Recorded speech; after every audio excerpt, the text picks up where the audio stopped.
Hello friends, welcome to target point. आज का अपना एक नया टॉपिक है घातांक और करनी। ठीक है, इसके बारे में आज के पूरे लेक्चर में आपको बेसिक रूल्स बताए जाएंगे, अगले लेक्चर में क्वेश्चन कराएंगे। आज का लेक्चर इंपॉर्टेंट है क्योंकि इसके अंदर मैं आपको सारे बेसिक रूल्स बता दूंगा, इन दोनों का कैसे यूज करके आप सारे सवाल को within second without pen and copy कर सकते हो। ठीक है, चलिए सबसे पहले चैप्टर का नाम है घातांक और करनी। मैंने घातांक और करनी को ही सबसे पहले एक्सप्लेन करता हूँ। चलिए देखते हैं घातांक क्या होता है। घातांक का मतलब होता है कि यदि संख्या का आपस में गुणा हो रहा है तो उसको जितनी बार गुणा होता है उसको ऊपर लिख सकते हैं। अगर डेफिनेशन की बात करूं, जब किसी संख्या के गुणनों को, जो गुणनों होते हैं, गुणन को संख्या के ऊपर लिख दिया जाए तो उसे घातांक कहते हैं। मैंने बोला एक्स इंटू एक्स, तो इसका मतलब है एक्स की पावर 2। इस एक्स को आपस में 2 बार गुणा किया गया है, x into x into x into x. अगर 4 है तो एक्स की पावर 4, ये ऊपर लिख दिया, इसको बोलते हैं घातांक। मैंने बोला 2 गुणा 2 गुणा 2 गुणा 2 गुणा 2, 5 बार है, 2 की पावर 5, तो 5 लिख दिया ऊपर। 5 बार आपस में गुणा हो तो 5 ऊपर लिख दिया, इसको बोलते हैं घातांक। ये जो गोले में है इसका मतलब होता है घातांक। करनी का मतलब होता है ये। ठीक है, अब करनी 3 का मतलब हो जाएगा ये, करनी 4 का मतलब ये। अगर डेफिनेशन की बात की जाए, यदि कोई संख्या है ना अंडर रूट से बाहर ना निकल सके तो उसे बोलते हैं करनी। जैसे मैंने बोला अंडर रूट 5, ये बाहर निकल सकता है क्या? ये करनी 5। ठीक है, मैंने बोला ये करनी 5 है, अगर मैं ऐसा ही बोल सकता हूँ अंडर रूट ये, तो इसको बोलेंगे 5 करनी 3। यहाँ पे 3 लगा है ना, अगर कुछ भी नहीं है तो मतलब 2 है, तो ये भी बाहर नहीं निकलेगा, तो ये भी क्या हो जाएगा? करनी। ठीक है, तो करनी का मतलब यदि अंडर रूट में कोई संख्या ऐसी लिखी है जो बाहर ना निकल सके तो उसे बोलते हैं करनी। अब इसका मतलब समझ गए आप, इसका मतलब समझ गए। अब सबसे पहले अपन घातांक के रूल्स देखते हैं, जो घातांक के नियम है वो देखते हैं। चलिए देखते हैं।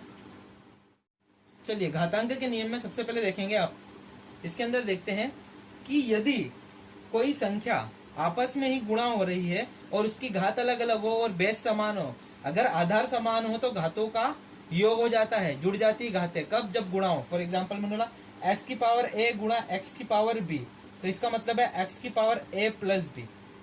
जब आधार समान हो और बीच में गुणा हो तो घातें जुड़ जाती है। मैंने बोला एक्स की पावर ए गुणा एक्स की पावर बी गुणा एक्स की पावर सी, अगर 3 है तब भी क्या होगा? एक्स की पावर ए प्लस बी प्लस सी। क्यों? क्योंकि तीनों में आधार क्या है? एक्स। यदि आधार समान है और बीच में अगर गुणा लगा है तो जो भी घात है वो जुड़ जाएगी। मैंने बोला 2 की पावर 3 गुणा 2 की पावर 4, तो इसका मतलब हो जाएगा 2 की पावर 7। 3 और 4 जुड़ के 7 बनेगा। ठीक है, 3 और 4 7 बनेगा। अब जैसे कि मैंने बोल दिया आपको 4 की पावर 2 गुणा 2 की पावर 3, तो इसका क्या होगा?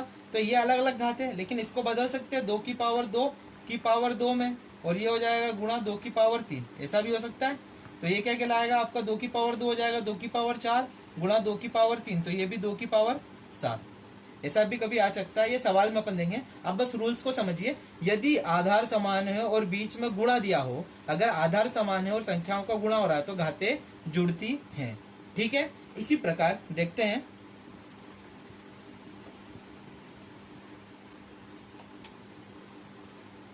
इसी प्रकार है, जैसे कि देखते हैं, जैसे कि यदि यदि आधार समान हो और बीच में घात, ये बीच में भाग हो, तब क्या हो जाएगा?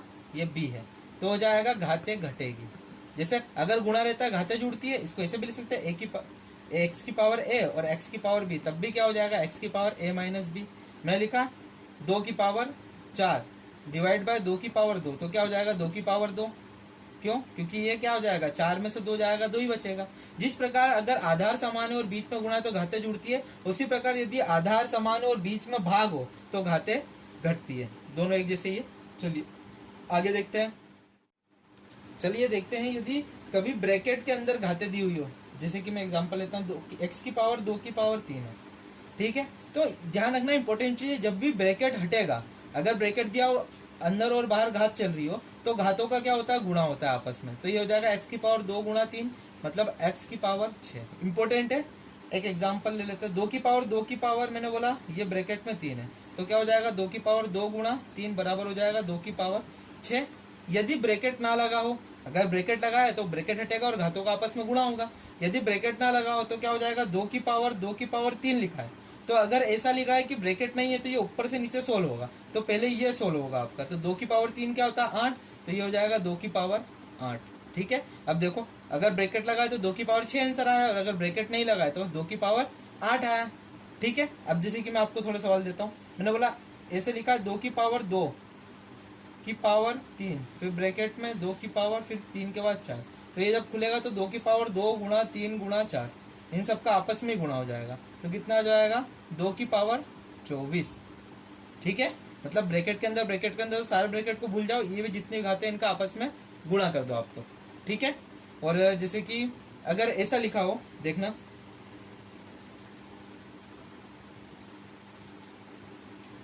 ऐसा लिखा है कि 2 की पावर 3 की पावर 2, ठीक है, ऐसे लिखा है। तो आपको मालूम है कि ऊपर से नीचे 16 होती है घातें। अब ब्रैकेट नहीं लगा है तो ऊपर से नीचे 16 की घात, तो सबसे पहले पेयर ये बनेगा। तो ये बनेगा 2 की पावर 2 की पावर 3 की पावर 2 क्या होता है 9, ये हो गया। अब ये जब आप इधर देखोगे ये 16 होगा, 2 की पावर 9 कितना होता है 512। ठीक है, तो ये हो जाएगा 2 की पावर 512 इसका आंसर। एक बार ब्रैकेट लगा, एक बार ब्रैकेट नहीं लगा, इंपॉर्टेंट टर्म है, याद रखना कि कैसे सोल्व किया जाएगा। ठीक है, अब चलिए आते हैं कि यदि पावर ऋणात्मक हो, इनवर्स हो, तब क्या होता है। चलिए देखो, जैसे लिखा है x की पावर -1, तो इसका मतलब होता है 1/x की पावर 1। अब ऐसा क्या होता है, जब भी घात अगर ऋणात्मक है तो क्या होता है, वो अंश में है तो हर में चली जाएगी, और ऋणात्मक है ना, जो माइनस का चिन्ह वो हट जाएगा। हमने बोला 2 की पावर -3, तो इसका मतलब होता है 1/2 की पावर 3, मतलब 1/8। ये देखो अंश में था तो नीचे गया तो घात से माइनस हट गया, और 2 की पावर 3 क्या होता है 8। मैंने बोला x/y की पावर -1 है, तो -1 अगर माइनस है तो ये ऊपर चला जाएगा, ये नीचे चल जाएगा, तो ये y/x हो जाएगा, और इसकी पावर 1 हो जाएगी, घात पॉजिटिव हो जाएगी फिर। ठीक है, तो ये अगर ऋणात्मक मान आ रहा है, तो अगर वो अंश में है, अगर उसका माइनस से घात को माइनस से प्लस करना, पॉजिटिव करना है, तो अगर अंश में तो हर में ले जाएंगे, और हर है तो अंश में ले जाएंगे। ठीक है, चलिए ऋणात्मक मान भी हो गया है। ऋणात्मक मान के बाद अपन आते हैं, अब अगर घात 0 हो तब क्या होगा। मैंने बोला x की घात 0 है, तो x की घात 0 है, इसका मतलब 1 है। मैंने बोला 512 की घात 0 है, तब भी 1 है। मैंने बोला 1024 की घात 0 है, तब भी 1 है। मतलब अगर किसी भी संख्या का अगर 0 मान होगी घात में, घात अगर 0 होगी तो वो 1 होता है उसका मान, सिंपल सा। ठीक है, कहीं कोई सी भी बड़ी से बड़ी संख्या हो तो क्या होगा, उसका मान 1 होगा, अगर घात 0 हो तब। चलिए अब देखते हैं, यदि ब्रैकेट के अंदर 2 संख्याएं और जब ब्रैकेट खुलेगा तो घात का क्या प्रभाव पड़ेगा। चलो देखो, ऐसा दिया हुआ है कि x और y की पावर 2 लिखा है, तो जब भी अलग अलग संख्याएं हैं, गुणे में है ये, कुछ नहीं तो गुणा है, तो जब ब्रैकेट खुलेगा तो x की पावर 2 होगी और y की पावर भी 2 होगी। इसी प्रकार अगर x/y हो, तो अगर जब ब्रैकेट लगा हो और घात हो, तो जब ब्रैकेट खुलेगा तो इसकी भी घात 2 होगी, इसकी घात भी 2 होगी। मतलब ये जो पावर है इसको भी मिलेगी, इसको भी मिलेगी, इसी प्रकार इसको भी मिलेगी और इसको भी मिलेगी, अगर ब्रैकेट खुलेगा तो। ठीक है, यदि एक ब्रैकेट में 2 डिफरेंट संख्या दी हो तो। ये सारे अपने कॉन्सेप्ट तक घातांक के, ये सारे घातांक के नियम थे जो आपको मोस्टली यूज होंगे सारे क्वेश्चंस में। अब अपन बात करते हैं करनी। करनी के क्या नियम होते हैं, चलो देखो। सबसे पहले आपको ये तो पता चल गया करनी होता क्या है। यदि कोई संख्या जो रूट से बाहर ना आए तो उसे करनी कहते हैं। ठीक है, फॉर एग्जांपल मैंने बोला √5, ये बाहर नहीं आ सकता तो ये करनी है, करनी 5 बोल सकते हैं इसको। मैंने बोला 5 और इधर अगर 3 लगा दूंगा तो 5 करनी 3 बोलेंगे इसको। ठीक है, मतलब अगर 3 जोड़े होंगे तभी ये बाहर आएगा। इसका मतलब क्या होता है, देखो अब मैं आपको बताता हूँ करनी के टाइप क्या होते हैं। देखो करनी के टाइप क्या होते हैं, जैसे कि मैं आपको बोलूँ अगर ये ऐसे लिखा है तो इसको बोलते हैं वर्गमूल। इसको मैं पहले हल्का सा बता देता हूँ, यहाँ पे x लिखा है ना, x लिखा है तो इसका मतलब होगा x की पावर 1/2, और इसको बोलते हैं वर्गमूल। ठीक है, स्क्वायर रूट इंग्लिश में। मैंने यहाँ पे अगर 3 लगा दिया तो इसका मतलब है x की पावर 1/3, तो आप इसको बोलोगे घनमूल, इसको बोलोगे आप घनमूल। मैंने अगर यहाँ 4 लगा दिया और x है तो इसका मतलब है x की पावर 1/4, इसको बोलोगे आप चतुर्थ मूल या फोर्थ रूट। ये हो गया क्यूब रूट, ये हो गया स्क्वायर रूट, ये हो गया क्यूब रूट, और ये हो गया आपका फोर्थ रूट, है ना, और हिंदी बोलेंगे चतुर्थ। ऐसे अगर 5 आ गया तो इसको बोलेंगे x की पावर 1/5, तो ये हो जाएगा पंचम मूल हो जाएगा, और इंग्लिश बोलेंगे फिफ्थ रूट। तो कहने का मतलब अगर यहाँ पर कुछ नहीं तो 2 है, तो जब आप इसको रूट को है ना करनी को आप घातांक रूप में चेंज कर सकते हो, कहने का मतलब है। और यहाँ पे अगर 3 है तो 1/3 हो गया, यहाँ पे अगर यहाँ पे 4 लगा तो 1/4, यहाँ पे 5 है तो 1/5। मतलब करनी को आप घातांक रूप में चेंज कर सकते हो, पहला नियम तो ये है। आप ये ध्यान रखना, करनी को घातांक रूप में चेंज कर सकते हैं। चलिए अब देखते हैं यदि अलग अलग करनी हो एक जैसी एक और गुणे में हो, जैसे मतलब अंडर रूट ए गुणा अंडर रूट बी गुणा अंडर रूट सी, तो कहने का मतलब इसको एक अंडर रूट में गुणा में लिख सकते हैं क्योंकि ये सारे वर्गमूल है। अब यहाँ पे कुछ भी हो सकता है, यहाँ पे मैंने सोलो ए एन मान लिया, ए फिर ये बना बोला बी और यहाँ पे मैंने एन सी, तो कहने का मतलब ये एन जो भी होगा और ए बी सी। यहाँ पे सब, यहाँ पे अभी तो कुछ नहीं है, यहाँ पे सब जगह तीन तीन भी तो हो सकता है, तो तीन भी हो सकता है, चार भी हो सकता है, तो मैंने एन ही लिख दिया इसको। ठीक है, ऐसा कभी नहीं होगा कि अंडर रूट ए गुणा तीन अंडर रूट बी गुणा चार अंडर रूट सी, तो आप इसको एक अंडर रूट में ए बी सी लिख लो, ये गलत है क्योंकि ये चार करनी है, तीन करनी है, दो करनी है, तो ये अलग अलग करनी है, तो इसको ऐसे नहीं लिखा जा सकता।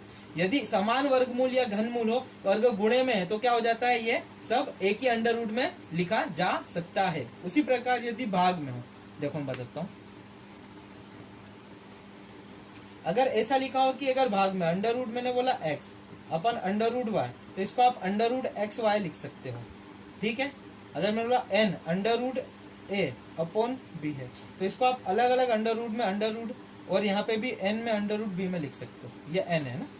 ठीक है, तो कहने का मतलब बस ये दोनों समान है, अगर यहाँ पर कुछ नहीं है तो कुछ नहीं होगा, यहाँ तीन है तो यहाँ तीन होगा, यहाँ दो है तो दो होगा, पांच है तो पांच होगा, तो आप इनको अगर अलग अलग है तो एक में लिख सकते हो और एक में है तो इसको अलग अलग लिख सकते हो। कहने का मतलब ये इसका दूसरा रूल है। ठीक है, अब मैं आपको एक और बताता हूँ, कभी ऐसा लिखा है दो अंडर रूट में इसकी पावर दो, तो इसका मतलब क्या होता है, ये इसको काट देगा। अब ये कैसे होता है, क्यों, दो की पावर अंडर रूट है तो इसको एक बटे दो लिखेंगे घात के रूप में, और ये दो है और जैसी ब्रैकेट हटेगा क्या हो जाएगा, घातों का गुणा होगा, जैसे ही घातों का गुणा होगा तो एक बटे दो का गुणा दो से होगा। अब ये जैसे ही गुणा होगा तो ये क्या हो जाएगा, ये नीचे वाले कट जाएंगे तो आ जाएगा दो, अब डायरेक्ट काट सकते हो। कहने का मतलब अगर n अंडर रूट एक्स है और पावर भी n है, तो कहने का मतलब x ही आएगा, ये इसको पूरे को काट देगा। यहाँ तीन भी हो सकता है, यहाँ पे भी तीन होगा, यहाँ पांच होगा, जैसे मैंने बोला पांच और x है और इसकी घात भी पांच है, तो ये इसको काटेगा तो x, इसलिए मैंने n लिख दिया। एक दो तीन चार पांच कुछ भी हो सकता है, जो इधर है वो अगर इधर है तो वो कट के डायरेक्ट ही बाहर आ जाएगा। कहने का मतलब ये है। ठीक है, अब देखिए,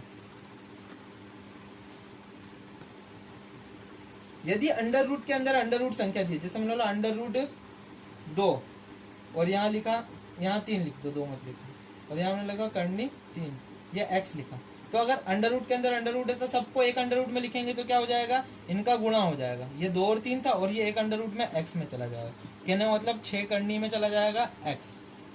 ठीक है, मतलब अंडर रूट के अंदर अंडर रूट है तो एक अंडर रूट में लिखना है तो ऐसे लिख सकते हो। अब ऐसा कैसे होता है ये भी बता देता हूँ आपको। देखो ये क्या है, x की पावर एक बट्टे दो लिखोगे और ये फिर एक बट्टे तीन होगा, जब गुणा होगा तो क्या होगा, x की पावर एक बट्टे 6 होगा, तो इसको डायरेक्ट ऐसे लिख सकते हैं। कहने का मतलब ये, इसको ऐसे सोल्व करते हैं, आप बस ऐसे लिख सकते हो, जितने भी अंडर रूट करनी की वाली संख्या इनको आपस में गुणा करके बस एक ही रूट लगा दो उस पर। ठीक है, तो ये आपके करनी के रूल थे। ठीक है, इससे आपके आगे के जो भी सवाल है वो आसानी से हो जाएंगे। आशा करता हूँ कि आपको ये पूरा जो भी आपका बेसिक का लेक्चर हुआ है समझ में आया होगा। अगर पसंद आया होगा तो चैनल को जिसने सब्सक्राइब नहीं किया है सब्सक्राइब कर दीजिएगा और वीडियो को शेयर कर दीजिएगा और लाइक कर दीजिएगा। Thank you so much.